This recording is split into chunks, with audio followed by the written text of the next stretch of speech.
Adventist World Radio, the voice of hope. Radio feon'ny fanantenana na ny AWR. Izay manakoaniwa ny radio maneran-tany ilay feony fanantena nitondra tokiazava.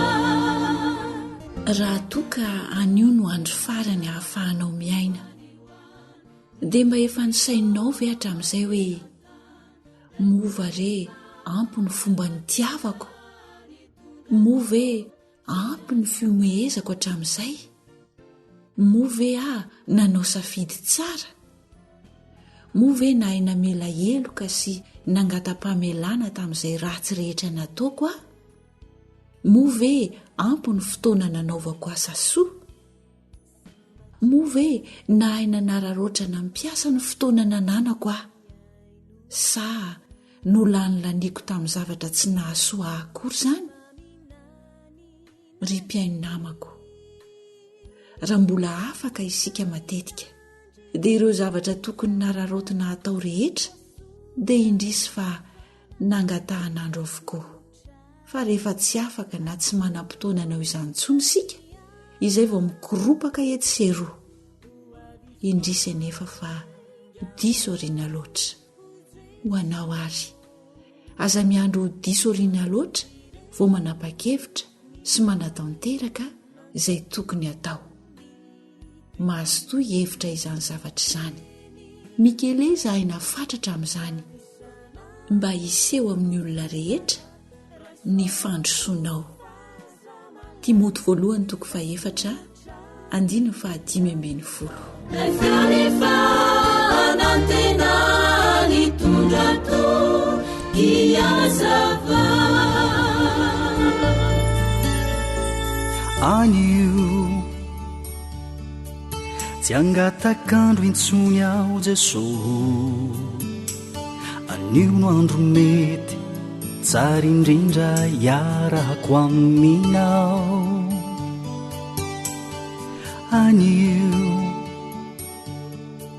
tsy angatak'andro intsony ao Jesosy, anio no andro mety tsara indrindra mba hanompoko anao. Tarika rija malala O mpiara-miasa aminao tompo ô, anio ampiso homarak'izay, omeo ery ao feno ifanay rasitrakao. O mpiara-miasa aminao tompo ô, anio ampiso homarak'izay, omeo ery ao feno ifanay rasitrakao.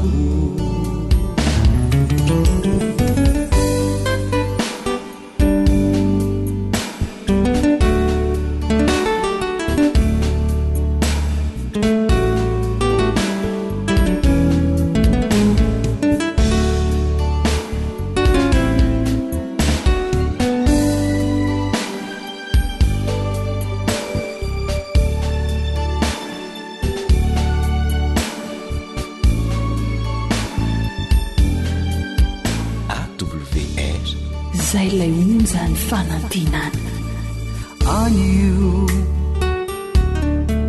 no andrenesako indray ny feonao, miantso miangavy mitaona iatrany anao ny asanao. Anio no anao vaozako indray aminao, ilay fanekena zay efa nataoko teo anolonao. O mpiara-miasa aminao tompo ô, anio ampiso homarak'izay, omeo ery ao feno ifanay rasitrakao. Anolo tena hanompo tokoa, anio ampiso homarak'izay, omeo ery ao feno ifanay rasitrakao.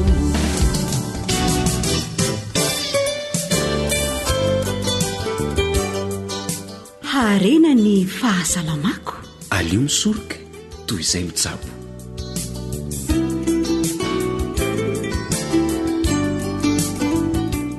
fifaliana no iarabananao manaraka izao fandaharana ara-pahasalamana izao, irariana trany mba hahasoanao fenonao ny AWR.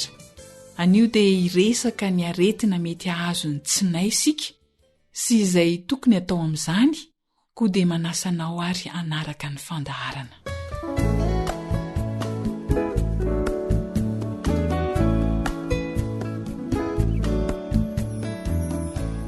isan'ny aretina mety ahazo ny tsinay ny kolite, ka ny tsinay be no voakasika izany na ilay lazaina hoe colon. ny kolite dia tsinay be mivaivay, izany hoe ny apahany tena manandanja ao amin'ny tsinay izany no tratra nyity aretina ity. matetika dia mety ho vokatry ny sakafo tsy zaka izy ity, na koa fihinanana antibiotika be loatra, na fanafody mampivalana be loatra, satria hoe mitohana ilay olona dia mihinana fanafody mampivalana be loatra. ny kolita dia miseho amin'ny fivalanana indraindray, dia mety izy tsiloly na rakely. fa raha toa kosa ka efa kolita ulcéreuse ny aretina izany hoe kolita efa somary lalindalina kokoa, dia mety ho lasa aretina raiky tapisaka izany, ka akoatra ny fivalanana dia marary ny faritry ny kibo. ary misy fotoana misy rany fivalanana, izany hoe misy fotoana matetetika izany misy rany fivalanana, reraka le olona ary miendanja. fisehon'ny kolita ulcéreuse izany. ary ny tena zava-doza dia mety hitarika hatrany amin'ny homamiada ny tsinay ity kolita ulcéreuse ity.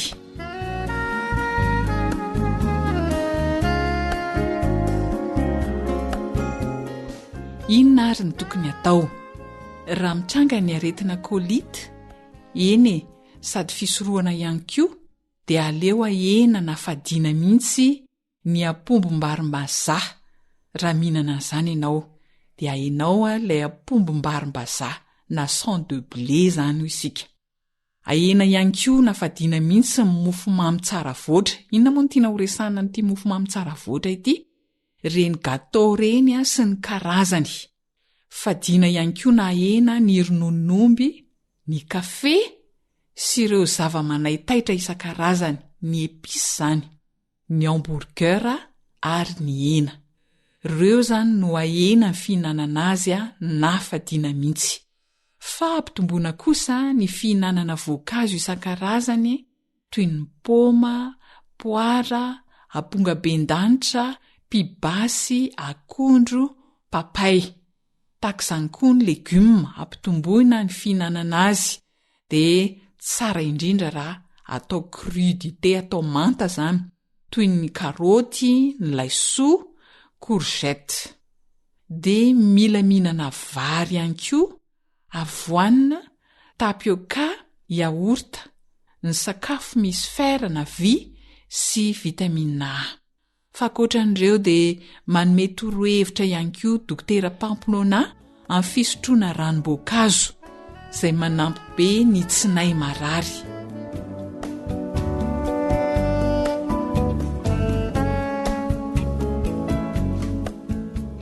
inavy ary ny zavatra ilaina amin'izany ranom-boankazo izany.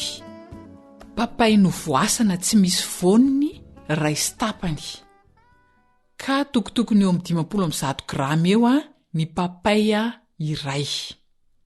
poma novoasana tsy misy voniny ihany koa roa, ka eo amin'ny 700 grama eo ny iray. ranona kôkô roa tasy, ka eo amin'ny 5 litatra eo ny iray tasy, ary vaona na aloe vera gel izany izy ity 20 sotro, ka eo amin'ny 500 grama eo ny iray sotro. averiko le zavatra ilaina: papay novoasana tsy misy voniny ray sy tapany, poma novoasana tsy misy voniny roa, ranona kôkô roa tasy, ka eo amin'ny 5 litatra eo ny iray tasy, izany hoe atsasa litatra izany ny ranona kôkô ilaina, aloe vera na vaoana 8 sotro.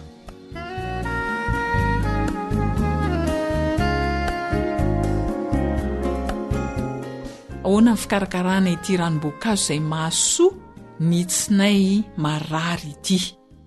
Efa nresana teo moa hoe voasana dia tsy asiana voniny ny papay sy ny paoma, fa alefa ao anaty mixeur na fanapotehana dia avela ifangaro tsara izy rehetr'ireo. Ireo fangaro rehetra izany ny papay, ny paoma, ny ranona coco sy ny vaoana. Raha toa moa ka tianao dia afaka mamina izy ity. Mety ho an'ny olona misy diabeta. Averiko ilay fikarakarana teo Efa papay efa voasana sy tsy misy voniny no atao, dia tahak'izay koa ny paoma dia alefa ao anaty mixeur dia afangaro tsara ao miaraka amin'ilay ranona coco sy ny aloe vera na ny vaoana, dia vita izay dia vita ny ranom-boankazo afaka mamina raha tianao. Mavita fatra 4 amin'ny fa 1 litatra io fangaro io ranom-boankazo io zany. Mavita fatra 4 amin'ny fa 1 litatra, zany hoe mahazo 2 litatra zany amin'ny ranom-boankazo efa vita ianao.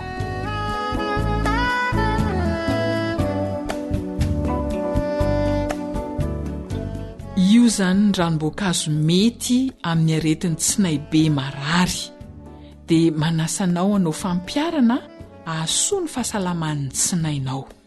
Hatreo koa aloha ny fiarahana tato anatin'ny fandaharana ara-pahasalamana. Jedidia sy Zoanitra no ny farimbona na hatotosa izany, samy kosa teo amin'ny lafiny teknika, mametraka mandrapitafa samy ho tahin'Andriamanitra tompoko.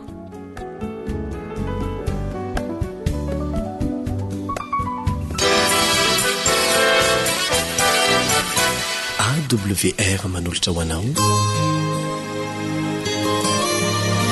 feo ny fonantenana.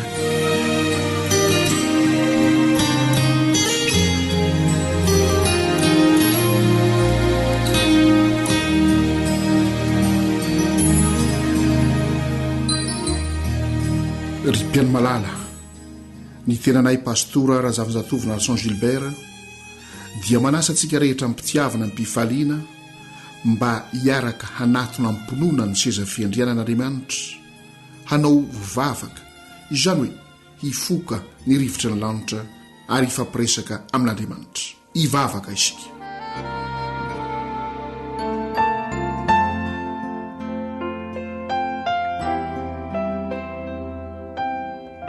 Tompo Andriamanitra, mpamorona sy mpahary izao rehetra izao tao anatin'ny 9 andro nitsahatra tamin'ny andro 7, ary miteny aminay manao hoe matsiarova ny andro 7 ny andro sabata hanamasina azy.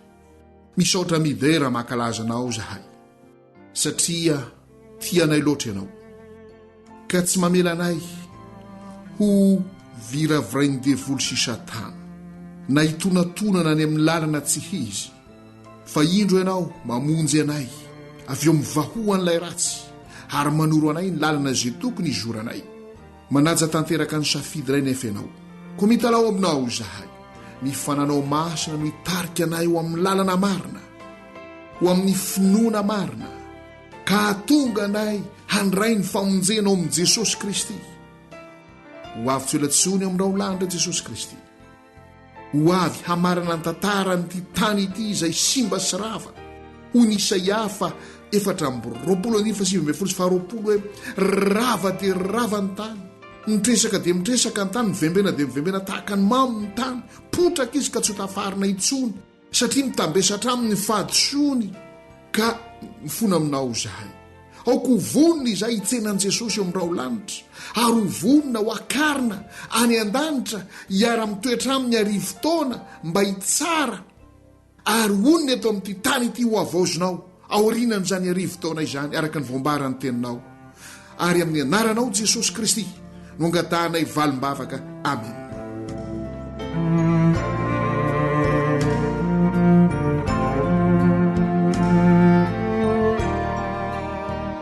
Ry Piano Malala, ny siansa sy ny fivavahana dia tsy tokony hifanohitra na oviana, satria ny siansa dia mitarika atsika manazava ny saitsika, ny amin'ny faiandren'andriamanitra sy ny fahaizan'andriamanitra raha namorona izao rehetra izao izy. Ary ny fivavahana dia mitarika antsika kosa ekoko eo amin'andriamanitra maraiky fa izy ny mpamorona sy mpahary izao rehetra ho ary mpamonjy sy mpanavitra antsika tsiraray avy. Kanefa ny asan'ilay devoly sy satana dia ny manova mandrakariva ny zavatra rehetra ka izay fanovana izay dia entiny mba hanamaizinana ny saitsika ka hatonga atsika hapiasa ny zavatra iray mba hoentina hanindraindrana ny maha-olombelona ary indrisy fa aniliana an'Andriamanitra. Ka ampiasain'ny devoly satana ary ny siansa mba hoentina hanindraindrana ny sain'olombelona, ny fahaizan'olombelona ary indrisy fa hoentina haniliana an'Andriamanitra. Amin'izay fotoan'izay dia ohatrany manjary mifanohitra ny siansa sy ny fivavahana. Fa raha ny tena mahasiansa ny siansa dia tsy mifanohitra velively amin'ny fivavahana izany, satria Andriamanitra ihany koa anie no manome ny fahaizam-pahalalana an'ireo mahay siansa ireo ary atonga azy ireo mba anazava ny saitsika ka atonga antsika iaiky fa Andriamanitra dia mahay ny zavatra rehetra ary Andriamanitra dia mamaha ny olana rehetra. Koa izikizintsika ary fa Andriamanitra no namorona izao rehetra izao. Na dia tsy hain'ny siansa azavaina tanteraka aza izany famoronana izao rehetra izao tamin'ny alalan'ny teny manao hoe misy mazava, misy abakabaka, misy zava-maniry maro samihafa, misy masoandro volana arkitana, misy biby anaty rano voromanidina amin'ny abakabaka, misy biby mandady tsy mikisaka amin'ny tany. Tsy hain'ny siansa azavaina amin'ny fomba feno izany zavatra izany, fa ilana natao hoe finoanan'Andriamanitra, fanekena ny herin'Andriamanitra dia zava-dehibe, dia zava-dehibe tokoa ry mpiaino malala ny atonga atsika rehetra mba hanaiky ny maha-Andriamanitra an'Andriamanitra, indrindra fa izy namorona sy nary izao rehetra izao ary namonjy sy nanavitra izao rehetra izao.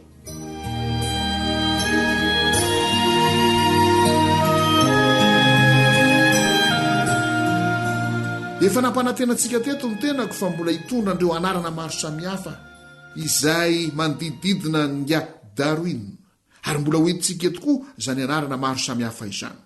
Ny antony dia ny ahatonga antsika nizikizina hoe ny fisainan'olombelona voafetra ihany. Ny fisainan'olombelona dia bitika dia bitika eo anatrehan'ny fahaiza amparalaniny ilay Andriamanitra tsy toa. Ny habean'ity tany ity dia efa nresantsika eo amin'ny Isaia 7:5, Isaia 7:7, tahaka ny rano indray mitete ny firenena rehetra, tahaka ny vovoka madinika ry mpiaino malala. Ary izasy ianao eo anatrezany hoy ireo manam-pahaizana dia sahala amin'ny atôma. Ny atôma farany lehibe indrindra zao dia ny atôma d'hydrogène. Ary ny habean'izany atôma d'hydrogène izany dia maka regla isika reny hazo fanipiana ireny na plastika fanipiana ireny, dia jerentsika ny fizarana kely indrindra eo milimetra izany, dia zarao 1 million io, zarao ray tapitrisa io, fa io ohatran'izay ny haben'ny olona anankiray eo anatreny univers zay ny foronon'Andriamanitra. Ohatr'izay ene ny habeako zany, ny habeanao eo anatreny zavatra ny foronon'Andriamanitra. Kaoka tsy hanao tsinotsinona n'Andriamanitra na ovena na ovena isika. Aoka tsy hanao zino n'Andriamanitra na ovena na ovena isika. Ary zava-dehibe ny iverenantsika eo amin'ny fieverana azy olay Andriamanitra lehibe. Nisy adretraiko mandrakizay, Andriamanitra tsy miova malisan'io ary mandrakizay. Andriamanitra lehibe, manerana ny fotoana rehetra, manana ny fahefana rehetra, manana ny hery rehetra, manana ny fahaizana rehetra. Tiako ary ny saky ansaitsika ao amin'ny Salamo 400. Izao ny voalaza ao amin'ny Salamo 400, fiderana an'Andriamanitra, mpamorona sy mpiahy izao rehetra izao. Salamo 400 aminaran'i Jesosy. Misaoran'i Jehovah ary fanahiko. Jehovah Andriamanitra ao lehibe indrindra ianao. Fa mirapiratina sy voninahitra ny fitafianao. Mitafy ny mazava tahaka ny lamba izy, ary mamelatra ny lanitra tahaka ny lay, ary mametraka ny rairaindrihany tranony amin'ny rano, sady manao ny rahona matevina ho kalesiny, ka mandeha amin'ny elatry ny rivotra, ary manao ny rivotra ho irany, sy ny lelafy ho mpanompony. Nanorina ny tany tambony fanorenana izy, mba tsy hetsely mandrakizay doria, ny rano lalina no nanysarona ho azy tahaka ny lamba ary nandifitra ny tendrombohitra aza ireny. No ny teny mafy nataonao dia nandositra ny tendrombohitra no ny feo ny kotrokoranao dia nirifatra izy. Nisonitra ny tendrombohitra nietry ny loasa ho any amin'izay namboarinao itoerany. Efa nasianao fetra tsy hoarana izy mba tsy hiverina narona ny tany. Mampandeha loharano eny amin'ny loasa izy eny anelanelan'ny tendrombohitra no alehany reny ka isotroan'ny bibidia rehetra sy analany brikidia ny etaetana. Eo ambony ny toerany voromanidina ary eo amin'ny ratsakazo no anenoany. Manondra ny rano ny tendrombohitra avy amin'ny tranony ambony izy. Ny vokatry ny asanao no mahavoky ny tany. Mampaniry ahatra amin'ny biby fiompy izy ary ianana hahasoany olona ary mamoaka hanina avy amin'ny tany ary divay izay mampifaly ny olona ka mampinendonendona ny tavany mihoatra noho ny diloilo ary mofo hanohanana ny ain'ny olona. Voky ny azon'i Jehova dia nisederan'ny Libanona izay namboleny, izay anaovan'ny vorokely ny akaniny ary ny vando eo ambany kipresy no anaovan'ny trano. Ny tendrombohitra avy dia ho an'ny Osidi, ny aram-bato ny fiarovana ho an'ny Irak. Nanao ny volana ho fotoana izy ary masoandro mahalala ny filetera. Mahatonga aiziny ianao dia tonga ny alina ka mivezivezy ny biby rehetra ny anala. Ny liona tanora mierona maniry toa ka mitady ny hanina avy amin'Andriamanitra. Miposaka ny masoandro dia miverina ireny ary eo andavany no amintsahana. Fa ny olona kosa mivoaka any amin'ny taozavany sy ny asany mandra-paharivan'ny andro. Enreny hamaroa ny asanao Jehovah. Fa enrena nanaovanao azy rehetra. Henika ny zavatra nataonao ny tany. Indro ny ranomasina sady lehibe ny malalaka. Any no misy zava-mihetsiketsika sy tambo isaina. Dia zava-miaina na kely na lehibe. Any no alehan'ny sambo. Any no alehan'ny trozona izay noforoninao ilaolao any. Ireo rehetra ireo miandry anao mba homenao ny haniny amin'ny fotoana. Manome anao dia manangona izy. Manokatra ny tananao anao dia vokony soa izy. Manafina ny tavanao anao dia raiky tahotra izy. Alainao indray ny ainy dia maty izy ka mody any amin'ny vovoka nanalana azy. Maniraka ny fanahinao anao dia ary izy. Ary manavao ny tarehiny tany ianao. Ho mandrakizay eny ny voninahary Jehova. Aoka Jehova hifaly amin'ny asany. Jereny ny tany dia miororo. Tendreny ny tany ny tendrombohitra dia midonaka. Hira ho an'i Jehova aho raha mbola velona koa. Hankalazan'Andriamanitra aho raha mbola miaina. Ho maminy aneny ny fisainako azy. Izao no hifaly amin'ny Jehova. Ho lany ringana tsy ho ety amin'ny tany ny mpanota. Ary ny ratsy fanahy tsy ho ety intsony. Misaorana Jehova ary fanahiko. Haleloia. Izay ty Salamo 400 misy toko, misy 5:5. Fiderana an'Andriamanitra, mpamorona sy mpiahy izao rehetra izao. Ry mpiaino malala, ho iala hiafatry ny anjely voalohany notoriana, nanomboka tamin'ny manodidina ny taona 4,700 matahora an'Andriamanitra. Ka omeo voninahitra izy, fa tonga ny any fitsarana. Ary mekofo ny loha nanao, izay namorona ny landra sy ny tany sy ny ranomasina mba amin'izay rehetra ho aminy. Ilay namorona ny teny hoe bara amin'ny teny hebreo, fa tsy ny teny hoe asa. Satria ny teny hoe asa dia famorona avy amin'ny zavatra efa misy, fa ny bara amin'ny teny hebreo dia famoronana avy amin'ny zavatra tsy misy, création ex nihilo. Fa ny asa dia famorona amin'ny zavatra misy. Ny olombelona raha mamoron zavatra dia amin'ny zavatra efa misy no amorona ny zavatra. Fa Andriamanitra ny namorona izay rehetra ao avy amin'ny zavatra tsy misy. Ry mpiaino malala, fitaomana antsika rehetra atahotra n'Andriamanitra ary izay fatahoran'Andriamanitra izay no vahaolana. Eo anatrehan'ny olana ara-tsosialy izay miamafy dia miamafy, miamazana dia miamazana amin'izao fotoana izao. Ary tena miamanahirana dia miamanahirana. Tsy misy afa-tsy ny fitaomana ny olona hatahotra n'Andriamanitra no vahaolana. Iaraka hivavaka isika.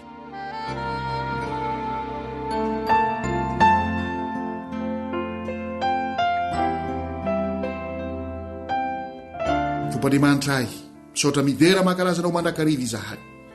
Satria mbola omenao fotoana malalaka ifampaherezana, ifampitarian-dalana mba ho feno fahatahorana anao izahay. Ary ekoko eo anatrehanao izay namorona ny landra sy ny tany sy ny ranomasina mba amin'izay rehetra ho aminy. Fiverenana eo amin'ilay andro izay natokanao mba hakalazana ny famoronana dia ny sabatanao masina.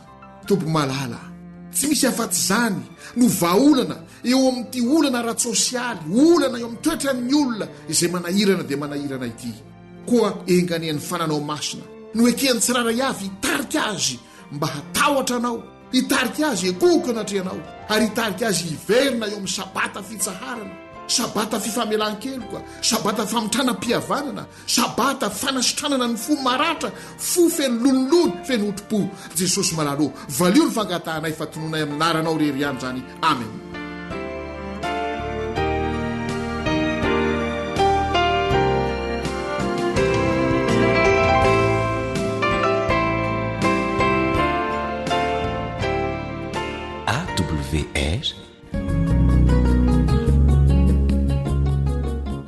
mahazo fahendrena, mahazo fahalalana.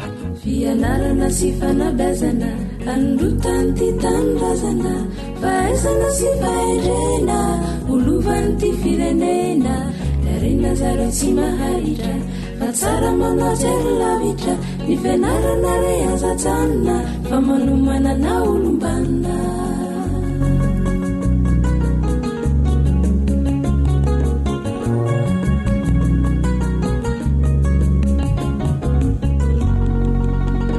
raha tonga mandombarvarana anao mpiaino amin'ilay lalan'izao onjapeo zao izahay dia faly manolotra anao ny arahaba ny firariana dia hita soany ianao mpiaino ary hododony tsara ihany koa miarabanao namana rilahy.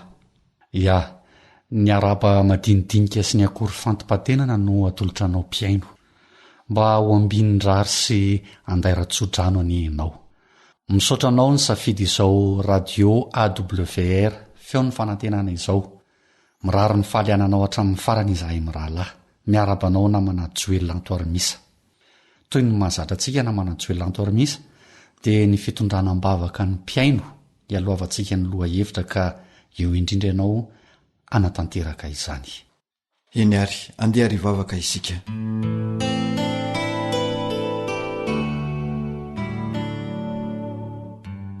Rainay izay eny an-danitro misaotra anao izahay noho ny fahasoavana natolotra ao anay ka mbola manana tompofinaina indray ankehitriny ka afaka mitafa Simeona amin'reto mpiaino reto amin'ny alalan'ny sonjapeo izao.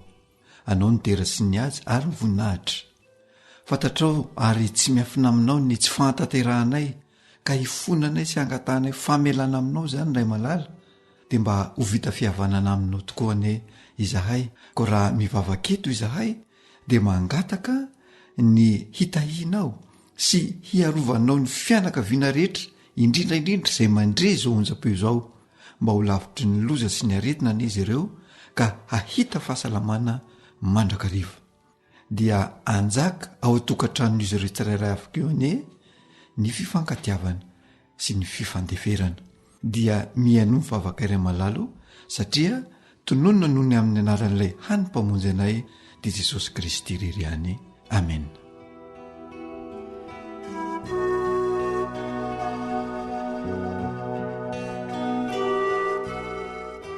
Ny vavaka manova zavatra. Tsy ho be safarintsony sika fa mahakasika ninona no atolotritsika ho an'ny mpiaino namana Joelantoarmisa. Ya, anio sika namana rilahy dia iresaka manodidina ny fanambadiana. Fa inona moa zany no antony iresantsika izay fanambadiana izay eto amin'ny fandarana fanabeazana namana Joelantoarmisa? Ny antony namana rilahy dia hita sy tsapa fa mitana anjara toerana lehibe eo anivon'ny fiarahamonina sy ny fianakaviana io fanambadiana io.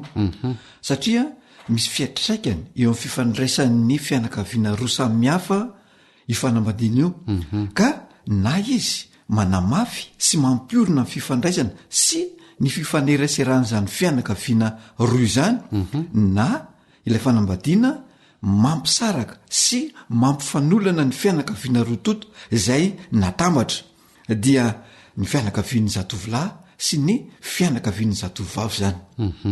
Ka eto am-panomboana aloha dia misy ilay fitenenana manao hoe ny setroka hono tsy midona-poana fa ao afo ary ny fanambadiana tsy nisy raha tsy tao ilay namorona azy dia ilay Andriamanitra nahary zao tontolo izao zany namana lehilahy. Ka ny tiana ampatsiahivina zany dia ilay Andriamanitra mihitsy no namorona ny fanambadiana voalohany araka ny voalazan'ny Baiboly zany na ny tenin'Andriamanitra. Zany hoe rehefa avy nahary any Adama zany Andriamanitra dia nahita araka ny voalazan'ny Genesisy 2:1 manao hoe ary Jehovah Andriamanitra nanao hoe tsy tsara raha irery raha lehilahy dia anaovako vady sahaza ho azy izy dia tsy iza io fa Eva. Rehefa izany dia nanao fanambarana indray Andriamanitra rehefa avy eo fa hoe ary noho izany ny lehilahy dia andao ny rainy sy ny reniny ka hikambana amin'ny vadiny dia ho nofo iray ihany ireo dia notsofin'Andriamanitra rano zany ireo fanambadian'ireo izy roa ireo. Dia zao le fanambarana hoe sy fitsofan-drano hoe miteraha maro mitomboa mamy noho ny tany. Hita arak'izany fa ny fanambadiana no rafim-piainana ijo noho ny fianakaviana voalohany zay naorin'Andriamanitra, ary io zany no fototry ny fiarahamonina ary loharanony firenen'ny olombelona mihitsy a namana rilahy. Ka ao anatin'izay fanambadiana zay dia ahitantsika seho sy zavatra maromaro. Io fanambadiana io zany de misy atao hoe fanambadiana maro karazana. De ao zany ohatra vady namboarina, de ao lay vady niterena, dia ao lay vady atao hoe vady lova tsy mifindra, ary ao ihany koa lay fanambadiana tsy terena. Zany rehetrarehetra zany rehefa jerena sy mpangona dia fanambadiana avokoa no anarany, ary fototry ny fiarahamonina sy ijoroan'ny fianakaviana tranya no tanjo zany fanambadiana zany. Zany hoe atramin'Andriamanitra namorona n'izany fanambadiana zany dia fototry ijoroan'ny fianakaviana aloha izy, ary ijoroan'ny fiarahamonina ihany koa. Fa etsakilan'izay dia nisy endrika roa ny fanambadiana taty aoriana, dia lay fanambadiana fahiny sy ny fanambadiana ankehitriny. Ya, de ahoana avy moa zany ny fisehoan'izay na manajoelanto arymisa? Ya, de andeha ho jerentsika tokoa zany ny fisehoan'izay fanambadiana zay. Fa iny dia dingana telo no natao teo amin'ny fanambadiana, na dingana telo no tanterahana. Voalohany dia nisy ny fisehoana, de avy eo ny miantrano, ary ny farany de mifampakarana. Ny fisehoana zany raha resahana dia fisehoan'ny lay zatovolahy zany eo anatrehany ray aman-drenin'ny zatovavy, ka anambarany amin'izy ireo zany ny fikasany apakatra n'io zatovavy io vadiny. Eo amin'ny fisehoana io no anoloran'ny tapimaso izay vola tolotra ny anadahan-jaza, satria no everina ho zava-mahafady zany ny tsy fanaovana izany tapimaso zany. Ary nolazaina koa fa rehefa miresaka fanambadiana de resaka amin'ny olopady, de natao zany zay fanaovana ny tapimaso zany. Dia eo amin'ny fisehoana ihany koa no anondrona ny fotoana anaovana ny miantrano na le fiantranony zany. Ya, inona indray moa zany ny votoatin-kevitra lay hoe miantrano? Lay miantrano indray zany dia fidiran'ny hiraka avany amin'ilay zatovolahy iseho ampahabe maso eo amin'ny ankonan'ilay zatovavy, izay tonga angataka azy ho vady sy androsoana amin'ireo fepetra io fampitondran'izy roa hivady zany ao anatin'ny tokantranony. Dia eo amin'io miantrano io no andraisana amin'ny fanapahan-kevitra, na iroso amin'ny fampakarana ilay zatovolahy na tsy iroso amin'ny fampakarana. Ary eo ihany koa no hanendrena ny andro anaovana ny kabary fangatahana sy hanaterana ny vodiondry, raha ohatra ka raikitra zany ilay fifanarahana, raha mifanaraka zany ny fianakaviana rotota. Eto ihany koa no hanoloran'ny zatovolahy ny vola atao halafady, satria iresaka mikasika ny fanambadiana ny mpianakavy zany eto. Zay le fanalazaiko teny aloha zany, ny miresaka fady hono azo atao ihany, fa ny manota fady no tsy mety. Zany ny fiteny tamin'izany fotoana zany. Ya, de ny dingana manarak'izay inona no atao? Rehefa vita zany zay dingana anankiroa zay dia miroso amin'ny fampakarana. Ny fampakarana zany arak'izay voalaza teo aloha de fotoana amorena amin'ny fianakaviana rotonta anaovana ny kabary horentanitra ny amin'ny fifanarahan'izy roa sy anatanterahana ny fanolorana amin'ny vodiondry. Tsy maintsy aterina ny vodiondry, satria ny fanambadiana tsy nanateram-bodiondry dia lazaina fa tsy vady fa ranitra. Inona moa zany no hevitra zay hoe ranitra zay na manajoely? Ilay ranitra namana rilahy dia atao hoe vady tsy ara-dalàna na tokantrano maso. Zany hoe rehefa tsy manao an'ilay fanateram-bodiondry zany ianao dia manatateraka n'io vady ranitra io na vady tsy ara-dalàna na tokantrano maso.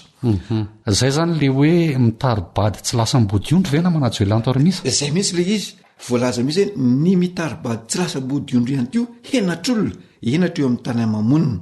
Ya, dia ao anatin'io fanateram-bodiondry io dia manatrika eo zany ny havan'ny rontoto, satria ny fanambadiana tsy atrehan-kavana ozy izy ny fitenenana dia tsy vady fa vazo. Vazo inona indray no hevitra izay hoe vazo zay na manajoelanto arymisa?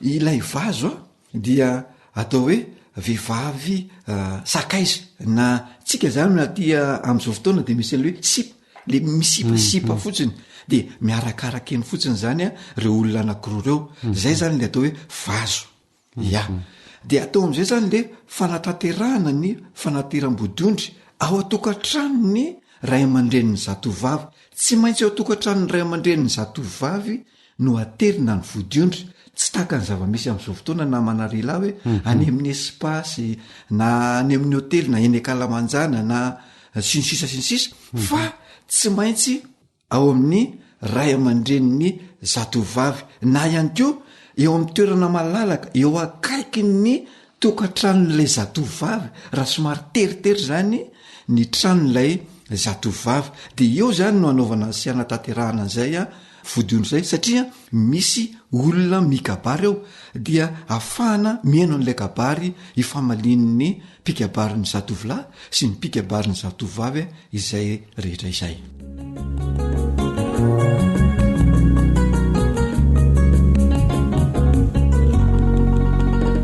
Ya zay no mahakasika ny fanambadiana fahiny tena mahaliana le izy na manajoelanto arymisa antenaina fa liana tanteraka ihany koa ianao mpiaino fa ahoana kosa indray a ny mikasika ny fanambadiana ankehitriny ary raha ny tena marina na manarilaha de tsy ireo fotsiny zany no zava-nisy zavaniseho a tamin'ny fanambadiana fahiny fa ambangovangony ihany ireo fa noho ny fotoana tsy azo tazonina dia fitiantsika tamin'izay aloha le izy ataotsika amin'ny akapobeny moa zany a no ilazantsika azy a eto amin'ny fandaharana ka raha mifanambadiana ankehitriny zany nyjerena dia mipetraka eo ambonin'ny tokotelo mamasana andro izany fanambadiana ankehitriny izany de tsiny zany fa ny fangatahana sy ny fanateram-bodondry ara-pomba malagasy manarak'izay a ny fisoratana mba ho ara-dalàna eo anatrehan'ny fanjakana ilay fanambadiany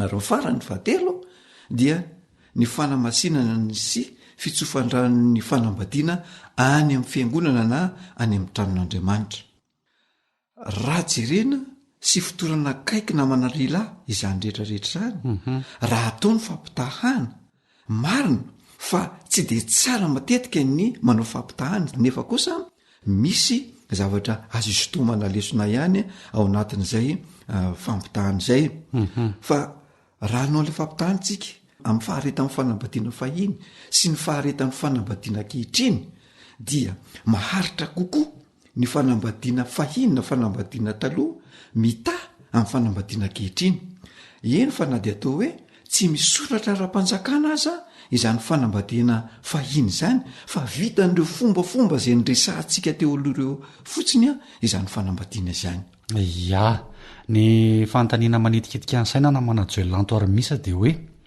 inona moa zany a no mety na tonga an'izay le hoe faharetan'ny fanambadiana zay a araka ny fahalalànao azy raha ny fantatra aloha zany na manarilahy sy hoe iresaka ny fanaovana tamin'ireo zokiolona sy ny fitantarahany ireo zokiray aman-dreny fahiny zany zay mba mifanerasera tamin'ny tena dia azo lazaina fa ampysybetsaka zany a ny dinidinika sy ny anatranatra na raha natorohevitra sy ireo fomba mampahendrena malagasy a natao tamin'ny olona ivady a mialohany anambadiana fahiny izay noraisin'ireo olona ivady zany ho zava-dehibe tokoa ary nampiary ny teo anivon'ny tokantranony ka nampaharitra ilay fanambadiana izany hoe ny farimbona nanabe sy nampianatra ary nanorohevitra ireo tanora ivady zany a na ny ray aman-dreniny na ireo zokiolona teo an-tanàna na ny fianakaviana efa zokotaona ny farimbona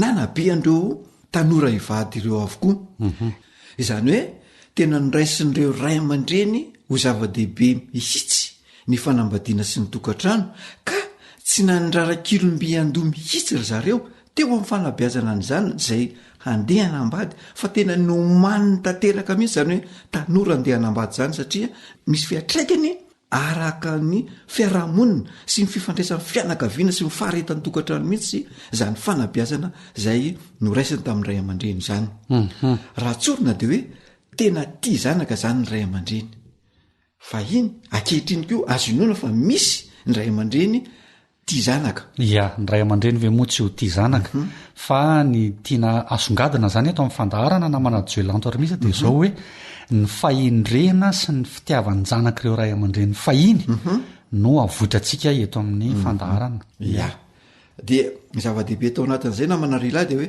tsy tiana hanana olana ny zanany rehefa tonga eo anivon'ny tokantrano ia fa sarobidy ho an'ireo ray aman-dreny reo mihitsy zany hoe zanaka mitokantrano zany de voalohany zany vokatra ilay fanabiazana zay voaray an'ireo tanora ivady ireo dia tanterany avokoa zany reo dingana telo arahana de araky ny lefa nylazaintsika teo aloha de ny fisehoana ny miatrano ary ny fampakarana zay mihitsy namanarila mba hananan'izy ireo tokantrano vanina sy maharitra eny fa na de tsy ny soratra ara-panjakana azy ny ankaby aitsahanyireo fanambadiana tamin'izany fotoan'izany ia dia ny fanamariana ataontsika zany namanarila de zao isika zany eto akory eto am'izao fandarana fanabeazana zao tsy manentina ny tanora hoe aza misoratra ara-panjakana fa milaza ny zava-misy fotsiny hoe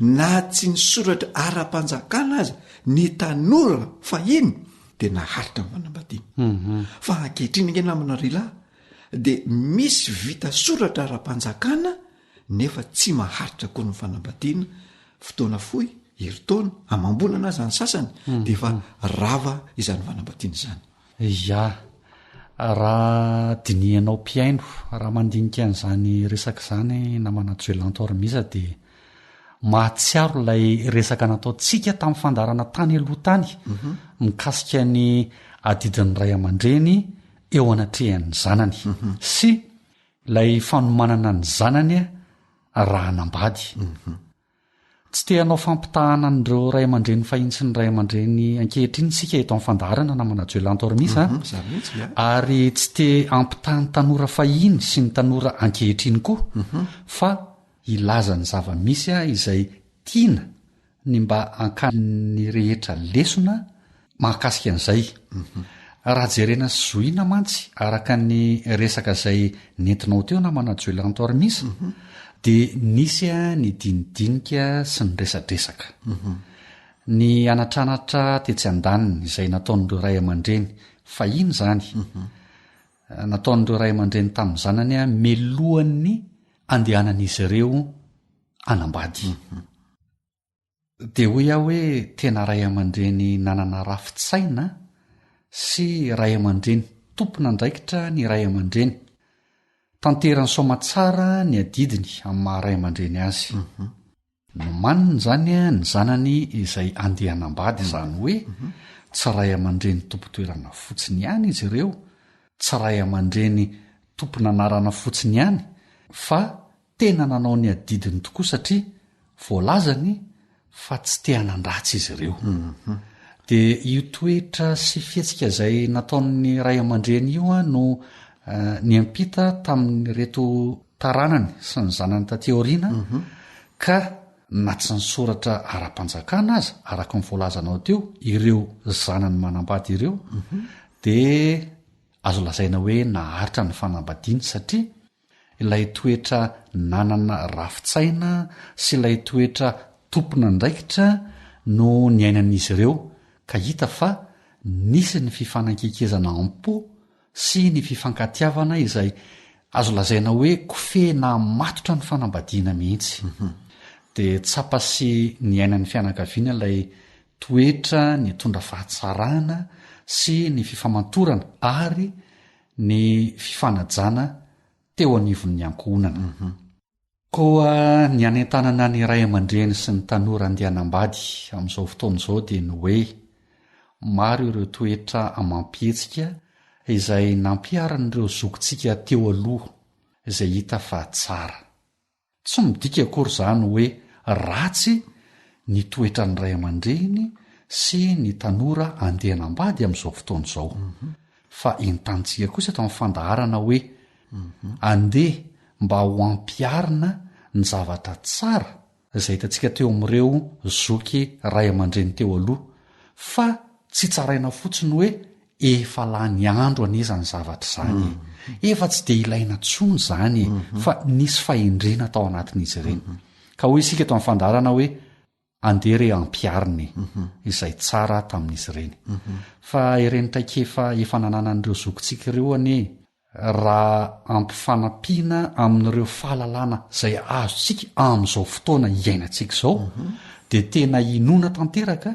fa tena hitondra vokatsoa tokoa eo anivon'ny tokantrano marina tokoa izany namana rilahy fa eto ampamarana ihany koa dia manentana ireo ray aman-dreny ny eto amin'ny fandarana fanabeazana hoe Behazo, Resao ombe fananarana tario anaraka ireo dingana harahana rehefa anambady ny zanakao fa aoka tsy avela anao angitsapatsapa na anaonao foana fotsiny ireo zazareo fa Behazo izy mba ho teboka iray ampiray sy ampifandray fianakaviana rototo fa tsy anao havany lahy sy ny havany vavy fa mba ho mpampiray ny fianakaviana rotonta mihitsy fa tsy ho fikitra-pampiadengely ia dia eto amin'ny fandarana ihany koa sika namana joelantormisa dia manao tsipiteny kely ho an'ny ray aman-dreny hoe okare mba ho ray aman-dreny hanamora ny raharaha-panambadiana izay kasaina tao ianao ray aman-dreny fa tsy ho mpanasarotra ny raha rasanatria tsipiteny hoy aho satria antenaina fa ny ray aman-dreny rehetra dia ho mpanamora ny fanambadian'ny zanany tsy misy ray aman-dreny tsy ho faly amin'izany hoe zanany anambady izany ka sao sanatria amorina izao atsanga tsy hamanorana rehetra izao raha tsorina izany dia hoe mila vaniny izay ngamba mahalaza azy tsy hanangana sy amorina olana isan-karazana izany ho an'ireo zanaka anambady ny anton'izay mantsy dia mba tsy hisy fiatraikany amin'ny fanambadian'ireo zanakao rehefa aoriana ny fanaovana izay toetra na fomba mampanao tsy dia mahomby loatra izay satria ny tanjona namana joelantormisa dia ny mba aharetan'ny fanambadian'ny zanaka ia dia izay indray ary no masakazo natolotra aloha androany mametraka ny mandra-piaona ho amin'ny manaraka indray raha sitrapon'Andriamanitra ny namanao joelantormisa sy rila velomatovoka AWR téléphone 034 06 797 62 faniteninao no fahamarinana taridalana manokana fianarana baiboly avoaka ny fiangonana advantista maneran-tany iarahanao amin'ny radio feo ny fanantenana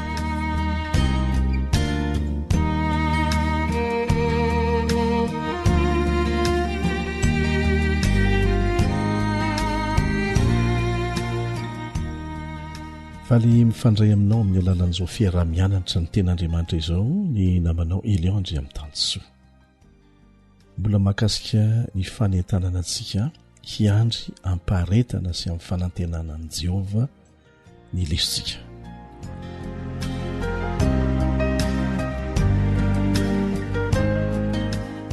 amin'ny tian'io ity dia nampitondrana lohateny hoe mitondra ny amboara ny lesontsika ny amboarany vokatra izay nandrasana mila fiandrasana ny fijinjana ny vokatra ary mitaky asa be dehibe zany eo ampiandrasana na mamboly vary ianao na mamboly mangahazo ianao ninona volenao dia mitaky asa mafy zany asa mafy zay tsy mampaninina anao satria mananteny ianao fa azo vokatra andray androany zay dia endrika anankiray isehon'ny fiandrasana amin'ny fanantenana vokatra mitondra amboara manasanao ary hamaky izay voalaza amin'ny salamo 4:20 salamo 4:20 lohateny dia hoe fifalian'ny efa nampodiany Jehova sy fifonana ho an'izay mbola babo firana fiakarana fony Jehova nampody any Ziona avy tamin'ny fahababony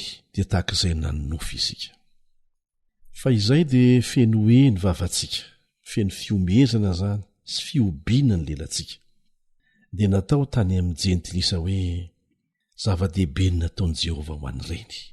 Eny zava-dehibe ny nataon'i Jehovah ho antsika ka dia faly isika. Tanterao Jehovah ny hampodiana anay avy amin'ny fahababoana tahaka ny fivirenan'ny rika any amin'ny tany atsimo, izay mamafy ampitomaniana dia hijinja ampifaliana. Mandeha mitomany mitondra ny voafafiny izy, fa hiverina mitondra ny amboarany amin'ny fiobiana kosa. Iainan'ny tantsaha rehetrarehetra zany, miezaka mahatakatra an'izany ny olona tsy tantsaha, kanefa afaka mahazo tsara ny tianambara. Inona zany no mitondra hery sy fanantenana ho an'ny mpamboly? Ny fanantenana, ny vokatra amin'ny farany. Dia tahaka an'izany koa ny vahoaka an'Andriamanitra. Misy tontolo-kevitra eto izay azontsika ampiarina eo amin'ny fiainantsika amin'izao fotoana izao, dia tontolo-kevitra ao anatin'ny fambolena. Loharano tsy mety ritra ny faherezana sy ny fanantenan'ny vahoaka an'Andriamanitra tsirairay ny amin'ny ho avy ny fanafana mahagaga nataon'Andriamanitra tamin'ny fiainan'izy ireo tamin'ny lasa. Misy teny malaza ao amin'ny fanahy ny faminaniana manao hoe tsy misy atahorantsika ny amin'ny ho avy afa-tsy izao ihany ny fanadinoantsika ny nitondran'Andriamanitra ny fiainantsika tamin'ny lasa. Tena loharano tsy mety ritra ahafana mahazo fampaherezana, mahazo toky sy fanantenana amin'ny tomboan-trany, fa tsy maintsy hiditra tsehitr'Andriamanitra eo amin'ny zavatsarotra atrehantsika rehetrarehetra rehefa matsiaro isika ny nitondrany ny fiainantsika tamin'ny lasa. Tena lehibe ny fanafan'Andriamanitra ny zanak'Israely tamin'ny lasa. Dia azo lazaina hoe toy ny fanandramany nofinofo izy ireo zay tanteraka, zay no noritsoritany azy eo amin'ny Isaia 7:7. Mario fa babo ireo taranak'i Israely ireo zay mideran'Andriamanitra ao amin'ny Salamo 120 zay nivakitsika teo. Mideran'Andriamanitra izy no nanafahany azy ireo tamin'ny lasa, ary izany dia mametoky azy fa tsy maintsy mbola anampy azy Andriamanitra amin'ny ho avy. Iainan'izy ireo indray amin'ny alalan'ny hireto ny fifaliana tamin'ny lasa sy ny fahamaivamaivanana vokatr'izany, ary ampifanarahany amin'ny fanandramany ankehitriny zany. Azontsika tsaina ve zany? Ny fahatserovana ny fitondran'Andriamanitra ny fiainan'izy ireo tamin'ny lasa dia mahatonga azy ireo faly sahady, satria azo antoka ny teny fikasan'Andriamanitra hanafaka azy ireo amin'ny ho avy. Dia tena hazoniny ireo taranaka vaovao velona ny tantaran'ny Baiboly, ataony toy ny hoe nanatrika an'izany niaraka tamin'ireo niainan'izany fanandraman'izany izy ireo taloha. Ka arak'izany ny finoana velona dia miseho amin'ny fankasitrahana ny asa lehibe nataon'Andriamanitra ho an'ny olony tamin'ny lasa, ary ny tsy fanadinoana an'izany mihitsy toy ny hoe nataon'Andriamanitra ho antsika, fa tsy zavatra tsotra nataon'Andriamanitra ho azy ireo fahiny irery, dia ireo taranaky ny mpino fahiny. Ianarantsika ireny lesona ireny, vakitsika ny fomba nitondran'Andriamanitra ny fiainan'ireo mpino tany aloha, na ny voalaza ao amin'ny Baiboly zany na nareo taranaka taorinan'izay, ny famerimberenana mamaky an'ireny, mianatra an'izany tahaka an'izao ataontsika izao dia mamery atsika atoky ny fitantanan'Andriamanitra ny fiainantsika amin'ny ho avy rehetra. Raha fitinina dia izao mitondra fanantenana vaovao sy miha-matanjaka hatrany ho an'ny fiainantsika amin'izao fotoana izao ny fahatsiarovana ny fitondran'Andriamanitra ny fiainantsika tamin'ny lasa. Mampiasa sary anohatra eto ny mpanao salamo, Salamo 119:4, dia ny fanehoana rika amin'ny tany atsimo. Misy rano be tonga mivatravatra any amin'ny tany hay, tany atsimo. Sary anohatra mahery vaika izany, hoentina maneho amintsika ny asa tsy nampoizina nataon'Andriamanitra, ny fitahiana be tsy nampoizina, toy ny fiaviany ranotrambo, fa eto dia ranotrambo-pitahiana le izy, sy ny fiasany amin'ny kery eo amin'ny vahoaka an'Andriamanitra. Matokia an'Andriamanitra fa manao an'izany matetika izy ho an'izay tsy misaraka ao anatin'ny faharetana sy ny fiaretana miandry azy ho mpamonjy. Tany hay mantsy dia tany tsena karakaina ny tapany atsimo indrindra tany Joda. Tampotampoka ny foronan'ny sakeli-drano izay tonga rano be rehefa mitambatra aorianany rotsakorana mandritra ny fahavaratra. Misy an'izany koa aty amintsika any amin'ny faritra atsimo indrindrandrindra. Dia ny tany anjara toerana lehibe teo amin'ny fahombiazan'ny taopambolena ny loharano sy ny fararano tamin'izany fotoana izany. Ary hatramin'izao dia mbola mitana ny toerany lehibe eo amin'ny fahombiazan'ny fambolena, indrindra fa amin'ny fambolena vary, ny lohaorana sy ny farahorana.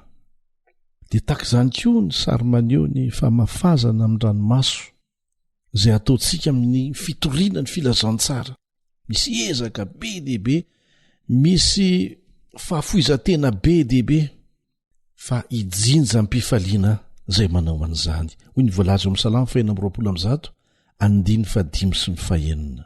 Ka izay fijinjana am-pifaliana izay mahatonga n'ilay ezaka tsy mety kivy ataon'ny mpamboly mandritry ny andro maro melohan'ny fahatongavany andro fijinjana. Zany dia fanehoana teny fikasana, teny fampanantenana ataon'Andriamanitra izay manana ny lanjany manokana momba ny fitarian'Andriamanitra antsika. Avy amin'ny toe-javatra sarotry ny ankehitriny ho amin'ny hoavy feno fifaliana sy fanantenana ary azo antoka. Satria eo ampelantanan'Andriamanitra no avy. Ny fifaranan'ny fotoam-pijinjana no fotoana nitondran'ireo Hebreo fahiny ny volom-bokatra ho any amin'ny tempolin'i Jehovah tany Jerosalema.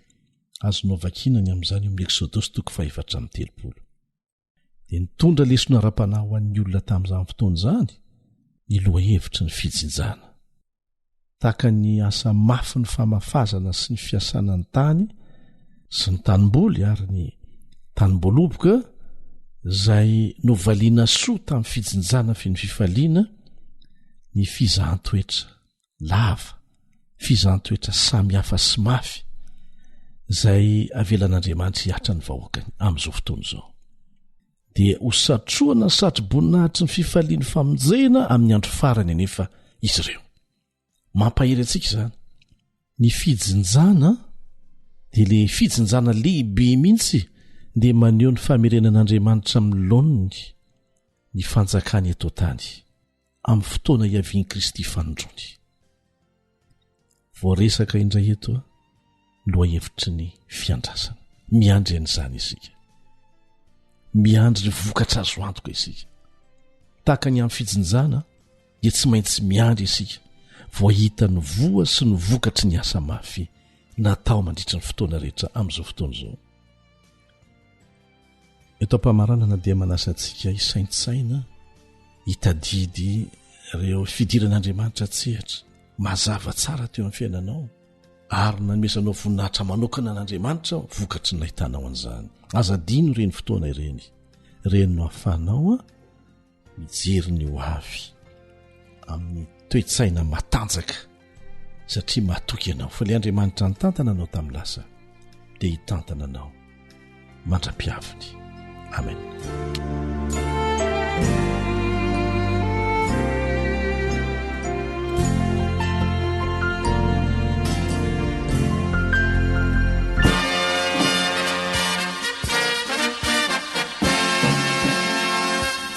Adventist World Radio, The Voice of Hope. Radio feony fanantenana. Ny farana treto, ny fanarahanao ny fandaharan'ny radio feo fanantenana na ny AWR amin'ny teny malagasy.